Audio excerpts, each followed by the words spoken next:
সকলেই অবগত আছি যে গতকাল ভারতের ফারাক্কা বাঁধের সবকটি গেট খুলে দেওয়ার ফলে বাংলাদেশের বেশ কয়েকটি জেলাতে আকস্মিক বন্যা হওয়ার সম্ভাবনা রয়েছে। তো তারই ধারাবাহিকতায় আমরা এই মুহূর্তে পাকশি হার্ডিং ব্রিজ পয়েন্ট এলাকাতে অবস্থান করছি।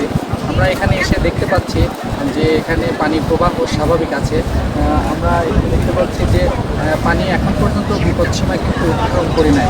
তো আগাম প্রস্তুতি হিসেবে পাবনা জেলা প্রশাসক এবং পাবনা ডিসি অফিস থেকে বিভিন্ন সতর্কতা জারি করা হয়েছে এবং পাবনা পানি উন্নয়ন বোর্ড থেকে সাধারণ মানুষকে সচেতনতা করা হয়েছে।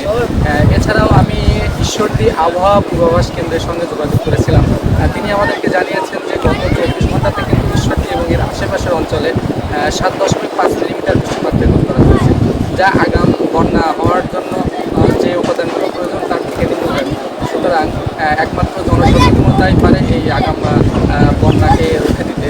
এছাড়া যদি বন্যা সেভাবে হয়ে থাকে, ঈশ্বরদীর বিশেষ চরাঞ্চল যেমন কামালপুর, লক্ষ্মীকুণ্ড এবং বিলকাদার যে সকল চরাঞ্চল আছে, এখানকার সাধারণ কৃষকরা কিন্তু বিপদের মধ্যে পড়তে পারে।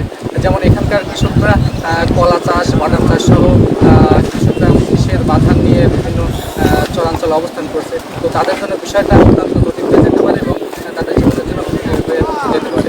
এছাড়া এখানকার সাধারণ যারা মধ্যবিত্ত শ্রেণীর মানুষ আছে, যারা নিচু অঞ্চলে বসবাস করে, তাদের কিন্তু ঘরবাড়ি এবং গবাদি পশুর বিষয়টা ক্ষতির সম্মুখীন হতে পারে। সুতরাং তাদেরকে আগে থেকে সচেতন করা হচ্ছে। ঈশ্বরদী এবং পাবনার বেশ কিছু অঞ্চলের স্বেচ্ছাসেবী সংগঠন এবং এনজিও সহ সাধারণ সম্পৃক্ত মানুষ যারা আছেন, তারা কিন্তু এই বিষয়টাকে জনগণের মাঝে সচেতন সৃষ্টির জন্য অনেক কর্মকাণ্ড পরিচালনা করে যাচ্ছে।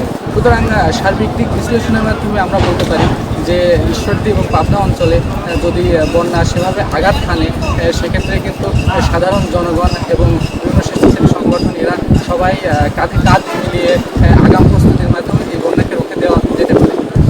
এই ছিল পাবনা থেকে